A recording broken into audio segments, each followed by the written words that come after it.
Good morning, everyone. Thank you for joining me today as our Doorstop. A few messages for my dear Hougang residents. First, I'd like to thank our dear Hougang residents for the warm and great support that they have given me in the last 5 years. It is indeed a great privilege and honor to serve our dear Hougang residents, many of whom have been very, very kind to me, very patient with me, and it's such a great pleasure to serve our Hougang residents. I also like to thank our Hougang residents for the feedback they give to me every day. They speak to me in my daily walks around Hougang. Residents have also called, WhatsApp, and email me messages every day. Their feedback, for example, estate feedback, given me a lot of opportunity to work with them together with our town council, to work with our residents to ensure that our estate is well maintained and clean.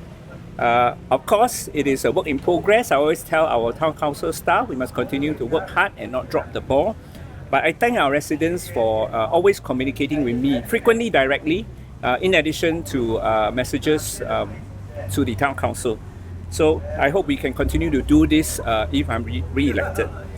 And there's also a lot of feedback I receive whenever I walk around, or when our residents message me, email me, telling me about their concerns of their daily living, about issues of national policies, and for example, issues of cost of living. Before that, after I took over, issues regarding the situation of COVID at that point in time, which were very helpful and allow me to, for example, during the COVID period, allow me to try and help them practically or raise suggestions in Parliament as to better management of the COVID crisis at that point in time. And thereafter, I think, to be honest, I get feedback on cost of living every day until today. So these feedback are very important. They allow me to have to feel the pulse on how our residents, not just from the HDB estate, from the condos, from the private landed estate, and help me to know how I should convey this feedback in Parliament. Of course, beyond cost of living, there are many other issues. For example, healthcare costs and subsidy. We have a lot of seniors in our midst, and they are concerned. For example, they would like to use more of their MediSave instead of being limited by the current cap. And of course, there are also a lot of feedback about municipal services, which I can also carry to the Parliament, of which I have done. For example, lift upgrading for the remaining few units who do not have same floor lift access. More recently, there was a lot of feedback about bus 112 service, which I also conveyed in Parliament, and there was some improvement in services. But I've said before that the improvements are insufficient, and if re-elected, I intend to continue to bring up this issue in Parliament to improve the bus services along Hougang Avenue 7 to the Hougang interchange. And before that, I also have raised issues of even lifts for overhead bridges along the perimeter roads of our Hougang estate. And we'll continue to do so for the overhead bridges where there's demand for lifts, especially for use by our seniors and also young parents. In the last 5 years, after I took over, when I took over, there were already many ongoing upgrading and improvement projects which were handled by the town council, and I took over the handling of these from my predecessor, Mr. Peng Eng Huat. And we were very busy in the past 5 years, except for disruptions perhaps at certain parts of COVID, right? But we have continued them, and we have finished a number of neighborhood renewal programs. And we will continue with some of these with the neighborhood renewal program in the Hougang Central after the election. If I'm re-elected, I'm happy to continue to work on this program. I've looked at the plans. I have been talking to the consultants on the NRP plans for Hougang Central, and I'm excited to work with our consultants and the town council to continue to bring these upgrading. So examples of such upgrading in the Avenue 5 area here, we have built an extended covered walkway shelter network. For example, and this has been planned in the last couple of years, very carefully planned. For example, you can walk from the bus stop at Tampines Road all the way across to Hougang Avenue 7, our block 357, opposite Nativity Church, along junction with Hougang Avenue 10. So, Hougang Avenue 8, sorry. So so we have this extended shelter walkway network, which residents have feedback to me that they really appreciate. It gives them a lot of convenience because Hougang is an older estate. In Avenue 5, in Avenue 2 is an older estate, so it's more spread out. There's a lot of greenery, but it also means that between blocks to blocks, the sheltered access is critical. So we have deliberately set up and planned these network of shelter walkways, and I'm glad that residents do appreciate. And we will continue to look at different funding from HDB and other agencies to see how we can continue to improve. For example, we will continue to use the CIPC funding to improve. For example, we have recently opened a new sheltered walkway from the older block 334 to the new Hougang Meadow estate, and because when it is a critical link between Hougang Meadow and the rest of the older Hougang estate, so that they can come over here to enjoy the shops and the amenities. And in Hougang Avenue 2, for example, we have obtained permission from HDB and LTA to extend the linkway from block 704 to the bus stop outside Anderson Serangoon JC, a much critical cover for our residents, especially in times like this when there is a lot of unexpected heavy rain.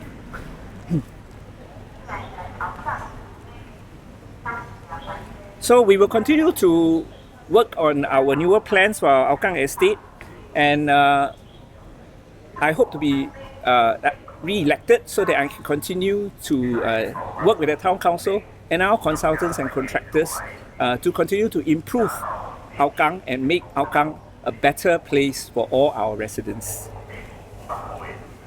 Yesterday, a young resident spoke to me during my house visits and said that he will continue to vote for the Workers' Party to keep the government on their toes so that they can work harder for Singaporeans. I was very heartened to hear that.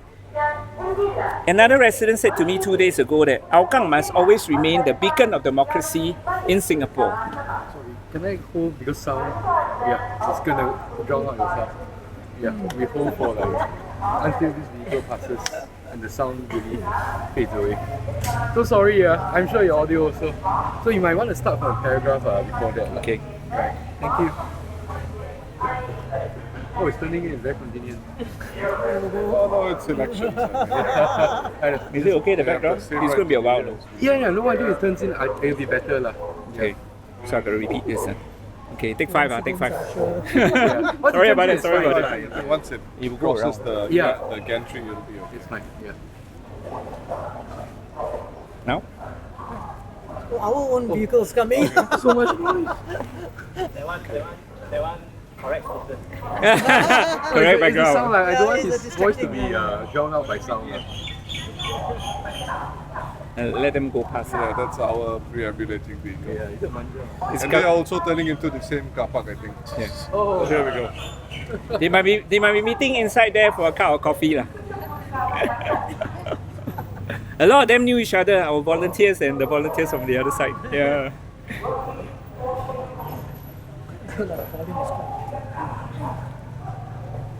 One more, huh?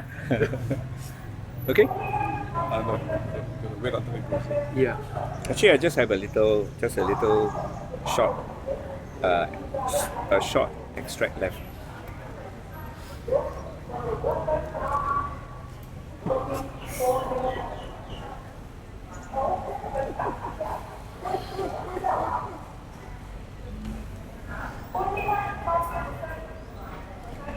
So I say again, Okay. Yes. yesterday a young resident spoke to me during my house visit and said that he will continue to vote for the Workers' Party to keep the government on their toes so that they will work harder for Singaporeans. And I'm very heartened to hear our Hougang residents say this to me.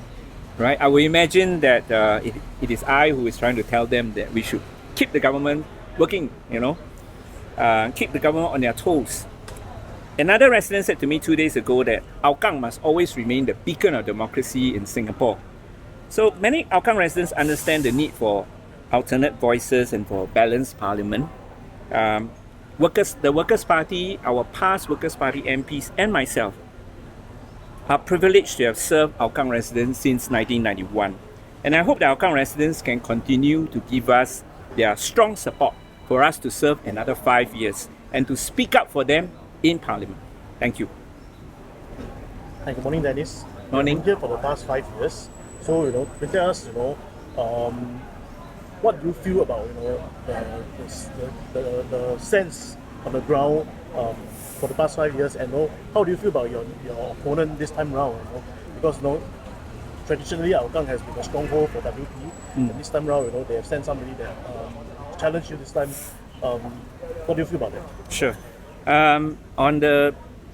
In the last 5 years, I have made the point to walk around almost every day unless I'm traveling. In the process, I got to know a lot of residents personally. It has helped me to not just get to know my residents, but also to know how they feel about the place, how they are getting on in life, and understand a lot about the struggles they have. So I really feel that it enables me to really feel the pulse of my residents. But of course, I can't meet everybody. It's just not possible. So if re-elected, I will continue to do the same and to hope to spend more time with our residents, including our residents in our condos, where we will try always to get opportunity to go into the condos, to speak to them and listen to them. Regarding the question about my counterpart, Mr. Lim, Mr. Lim came here. Mr. Lim struck. Yeah, Mr. Lee. Yeah, Mr. Lim struck. So, Oh, it's okay, yeah. We're trying to get the grass mower and the leaf blower to pause for a while also. I know audio is, yeah, just hold on.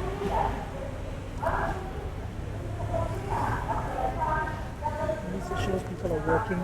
Here we don't make special arrangements for everything to stop when the MP is around. Life goes on.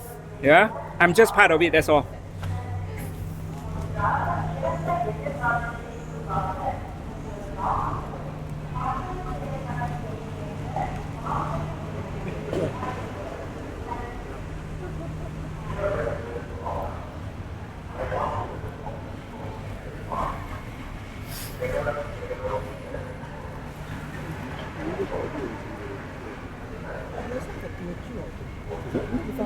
There's some dialect. There.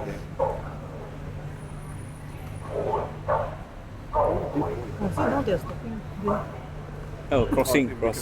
Yeah, it's a- That one is a very busy crossing. No, I Yeah. don't think when they narrowed the road because of the silver zone, also the traffic is. All right. We can Okay. continue. Yeah. Mr. Lim, my counterpart, the candidate for PAP, he came to Hougang quite recently. I met him a couple of times, but of course I'm not as familiar with him as the previous grassroots advisors. I hope to continue to work with him, continue to get to know him. I fully respect Mr. Lim's right to compete, to contest here, and I welcome his participation. And I will give him the utmost respect as I will give to any other candidate who will be coming here to contest in the election. We do our best, we offer ourselves to our residents, and we hope that our residents will make a choice. Of course, we all hope to get our residents' mandate to represent them in Parliament, to represent Hougang, and I wish my Mr. Lim all the best. Then it's a question on Hougang as well. Yes. You mentioned 1991. This place has been a party stronghold for 3 decades. I wanted to ask because Mr. Lau obviously resonates with a lot of people, but now there are new generation of voters, new generation of people. Is there sort of any pressure associated with trying to retain this WP stronghold in Hougang? This question sounds familiar. I think it's been asked of me 5 years ago. I use the word work in progress. Okay.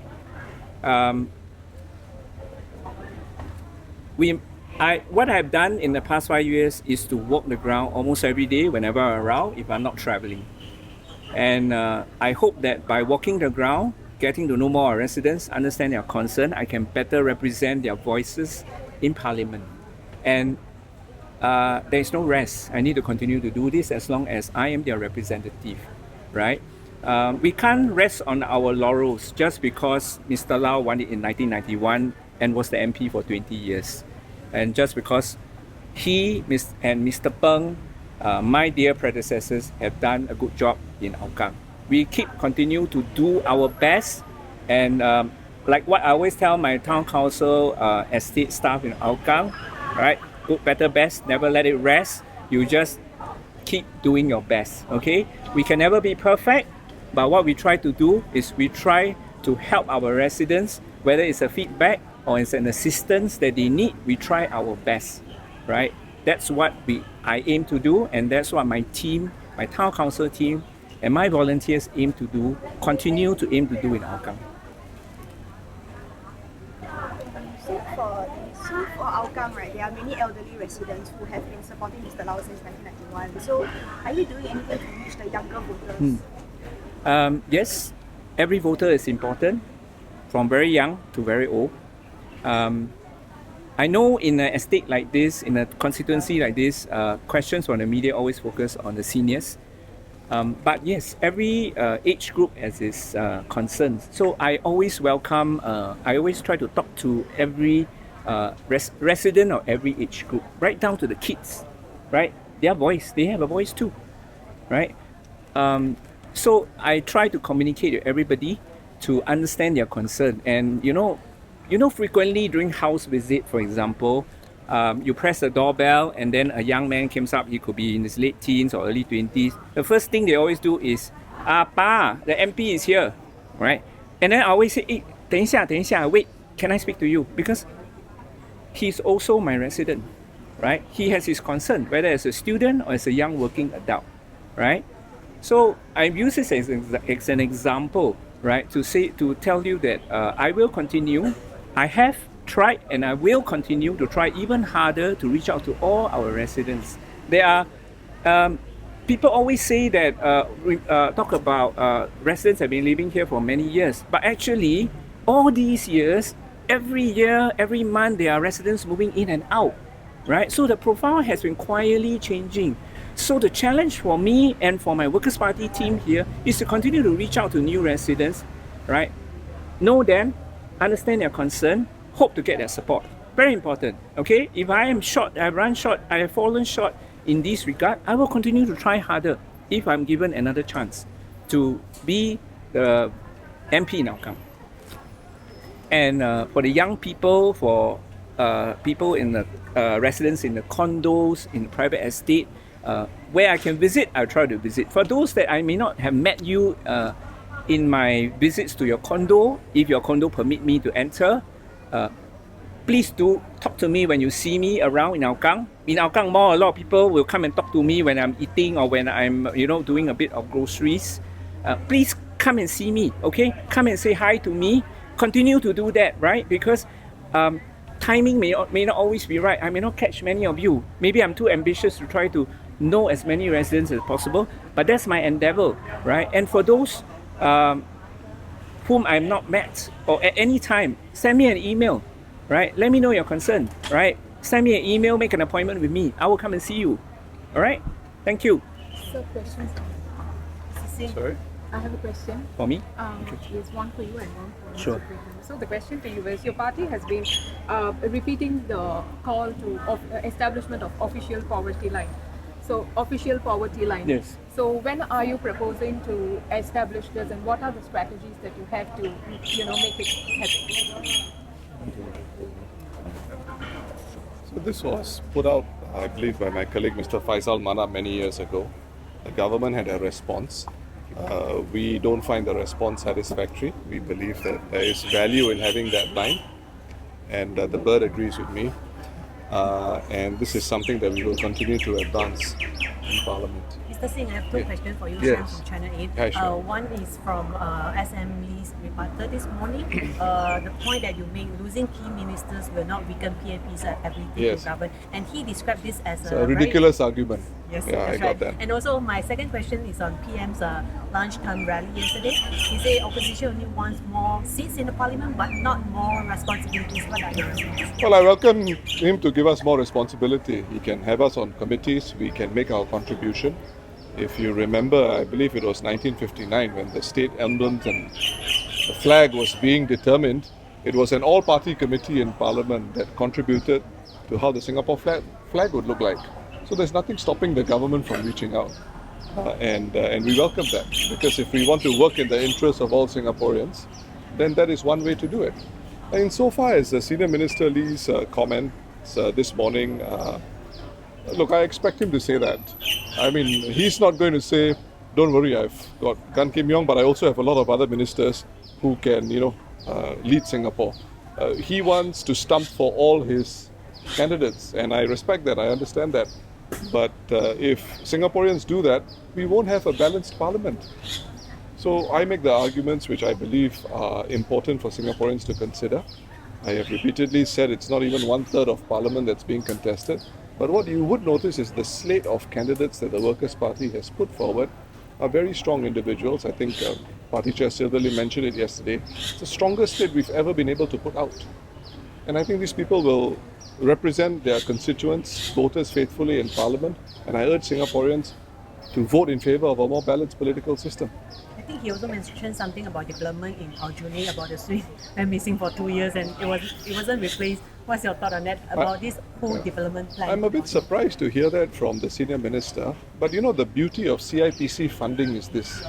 The town council can put up a particular project for upgrading. So can the PA grassroots advisor. So if that was something that was so urgent, I don't think there was anything stopping them from dropping an email to the town council. Hey, we've got feedback from residents. I don't even know where these swings are, by the way. We need to do something about them. But now that he has brought it to my attention, I will assure you, and I'll assure the senior minister, we'll get that fixed, if it indeed is a problem. So let me look into those facts first. Morning, Pritam. Yes. PM Wong said in his lunchtime rally yesterday that if PAP has a weakened mandate, it will be harder to advance Singapore interests and speak more confidently, and will be pushed around. What would be comments on that? I think that reflects a very unsatisfactory appreciation or assessment of Singaporeans. I believe when you have a diversity of views in Parliament, as long as we are rowing in the same direction, this red dot will continue to be a bright, shining red dot. And all our people, I have spoken to many, even people who support the PAP, everybody is quite conscious of the idea that we need to work together. Whenever there's some trouble, we come together. When there's COVID, government is, helter-skelter, trying to set up decanting sites for people who have suffered from COVID, having to pursue vaccination programs. You don't see the Workers' Party going to Hong Lim and complaining about the government. We have to all come together. And the same thing will happen in so far as what will transpire in the years to come. A more balanced parliament will not result in a more divided Singapore. I humbly suggest we'll have people who feel that this country is worth fighting for. It is worth fighting for, and we are going to make our contribution, and we will all come together as one united people. So, Vanakkam, I would like to ask about what is your party stance on the current bilingual policy of Singapore, which emphasizes the proficiency in reading like English and Tamil. Do you subscribe to this policy? I think it's not just Tamil, it's also the other minority Indian languages which are also recognized by the government. It's also Mandarin, there's also Malay. And I think this is important for our society because English is the language we use to communicate with one another. but our own cultural roots are critical. And it's no surprise we have taken some effort to at least field a Tamil candidate, which is a candidate who speaks Tamil fluently.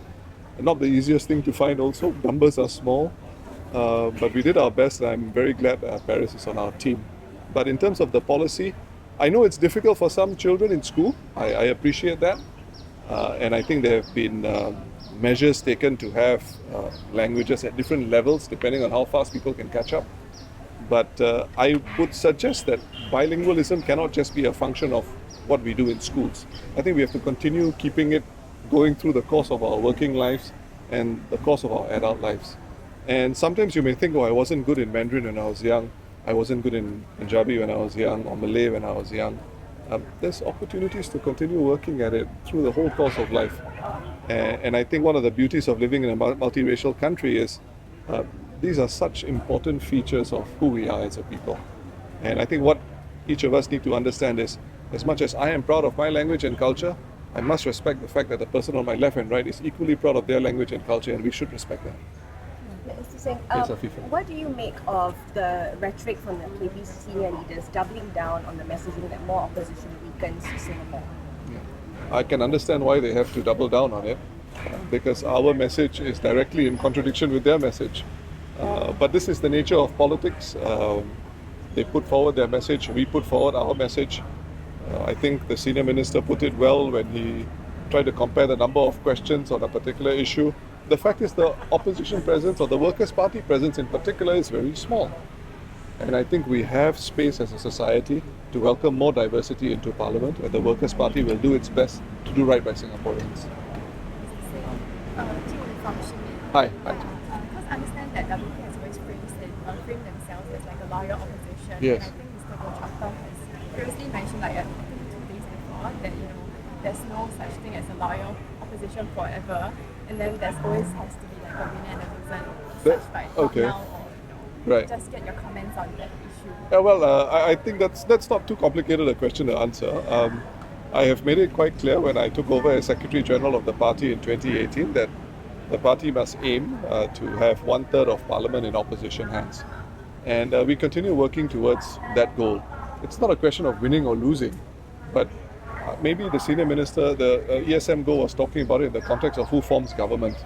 But right now, we believe in order to accommodate the diversity that is Singapore, 1/3 of Parliament should be in opposition hands. And my pitch is for residents who live in other estates, come to Aljunied, come to Sengkang, come to Hougang, come to Block 322, look at the area. It is another manifestation of Singapore, no different from where you stay. So we want to keep the estates in good shape. We want to keep our community strong and healthy. And I don't think there's anything to fear. Mr. Singh, Matthew from CNA. Hi, Matthew. I had 2 questions for you. Yes. The first being your rally yesterday. You Yes. said a number of things, but you were quite pointed in your comments towards Mr. Gan Yes, specifically. You wanted to yes. ask why. So that's the first question. Second question, today SM and PM are out and about. I think SM is in Tampines walking around, and PM is supposed to go to Punggol. I mean, are you surprised by these developments, and do you think this will change anything for voters ahead of the polls? I'll deal with the first question about the things that I said about Mr. Gan. I was in Punggol, it was a rally for Punggol, so I'm stumping very hard for my teammates in Punggol. And I wanted to put across certain perspectives which I think the Punggol voters ought to hear. And that's what I did. In terms of the visits of the Prime Minister, Senior Minister to, you mentioned Tampines and you mentioned Punggol. The Senior Minister Lee was in my own constituency and in my own ward of Eunos this morning. So this is the nature of politics. I think candidates and the party leaders will go out and support their candidates wherever they can. And that's why I've been at a different doorstop every day, doing the same, stumping for my candidates. Mr. Thank you very much. Hi, Hazel. So, PM said that, in reference to opposition's manifesto, if something is too good to be true, it's probably too good to be true. Yeah. Do you have any response to that in terms of how you think your manifesto is feasible? Well, I think let's get to specifics. What is he talking about? I mean, is he talking about unemployment insurance? Is he talking about retrenchment benefits for workers? If there are some specifics, I'm happy to debate this in Parliament. and as necessary in the interest of Singapore and Singaporeans. Mr. Singh, Mr. Indrani said that oppositions often urge voters to support them to bring more voices into parliament, but rarely acknowledge that such voices are already guaranteed. He's referring to the 12 NCMP seats, the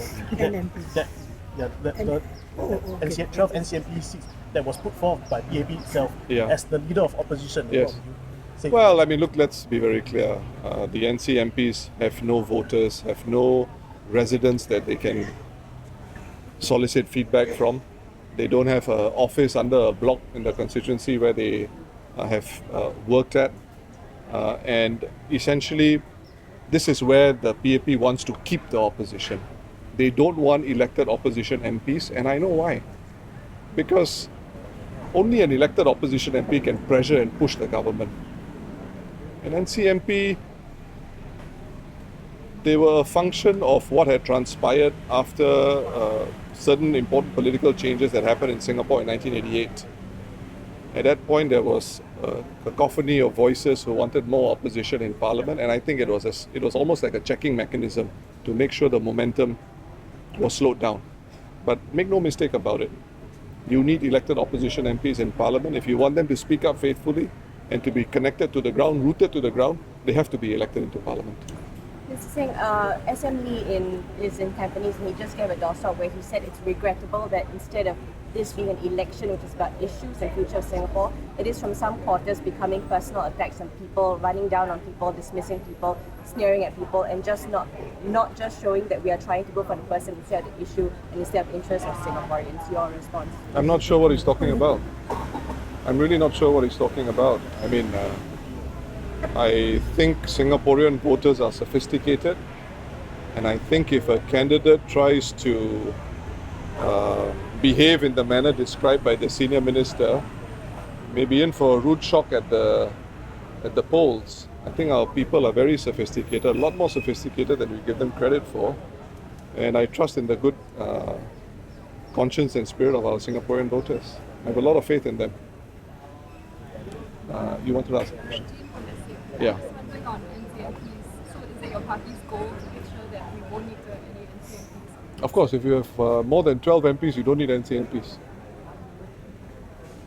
Mr. Singh, you have two more rallies to go, Yes. at least for tomorrow and Saturday. Are we Today. expecting... There's a rally today. Today and Saturday. The Not day Saturday, before. day after. Yeah. So are we expecting more speakers other than the slate that we are seeing for the past Are you expecting what? More? speakers? For example, Mr. Lau. I think you can put that question to Mr. Lau. He's been very helpful to us.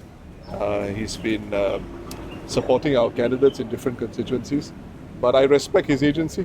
If he wishes to speak, I'm not going to stop him. But if he doesn't want to speak, I can respect and understand that. Can I ask Sylvia? So, yesterday at the rally, you said Mama Bear, right? You were picking up, especially your candidates, the women, right? Why was it important for you to bring that up at the rally and to talk about it? Well, I've been in politics for some time, and I have not usually tried to focus on the fact that I'm a female because, first of all, I was quite alone for some time, and my duty was actually towards everyone equally, and it was important as a party leader as well to have that. But this round, because we've managed to attract this batch of lady candidates, I think you all know that professionally they have credentials. In terms of their knowledge of issues, it's quite broad, and I mean, some of them have got lawyer experience, some are in the business world, some even have foreign affairs experience. So it is very rare. I mean, I've never encountered this situation in my time in the Workers' Party. First of all, attracting women candidates is always more difficult. I think all parties experience this, but especially for an opposition party, because we always have so many stakeholders in our lives, as I say, and people worry about, what we're going into, and the nature of politics in Singapore in opposition is quite nasty. So there's a lot of hesitation sometimes, and women also tend to be very critical of themselves. They think like, am I good enough? Can I imagine myself debating in Parliament, debating a minister? Can I think on my feet? These are all very good questions to ask. So this round, the people we have, I think they are of superb caliber. And it would be such a wasted opportunity if voters do not realize this and realize how urgent it is for us to promote this aspect of our parliamentary representation. I mean, it goes without saying that women bring a different perspective to parliament. I think people all recognize that. But women in opposition in particular, we are free, together with our party, to disagree with government policies that we don't think are good for Singaporeans. And in the nature that we are wired, we tend to think more about the well-being of our fellow citizens, whether things are sustainable, how are people feeling. These are also important, it's not just about GDP numbers. So I just felt that I needed to make that pitch, because people need to realize this. Don't waste the opportunity this year. It may never come again. So please vote wisely, vote for the Workers' Party. So, Ms. Lim, was this consideration made when you all were fielding candidates for this election, like bringing in more women? Well, I mean, there's always a consideration, and we do our best. I mean, personally speaking, coming into this election also, we were also a bit worried because we were not sure whether we could get some of them to agree, but in the end they stepped up. Willingly, I would say, after consulting the people that matter to them. So it's always a consideration. I mean, we want to feel a slate that can resonate with the public, And on certain issues, I think we women prefer women to speak for us.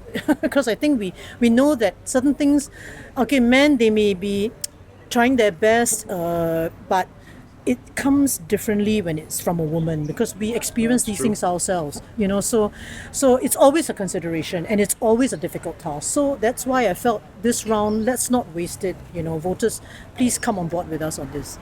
Mr. Singh, you spoke widely about cost of living and GST yesterday at the rally. Yes. Ms. Grace, who at her own rally, she spoke about how the GSTs are actually the government taking a chicken wing from you and giving you back a whole chicken. How does that sound? Wow. Can I give them 10 chicken wings and collect back 10 chickens? Let's let the public comment on that. I think if any news media is going to carry that story, let's look out for the comments and see what people come up with. Okay. All right. Well, everyone, thank you so much. There's great food at the coffee shop, so please have some before you leave. Take care, all the very best. Thank See you all you. tomorrow. Thank you.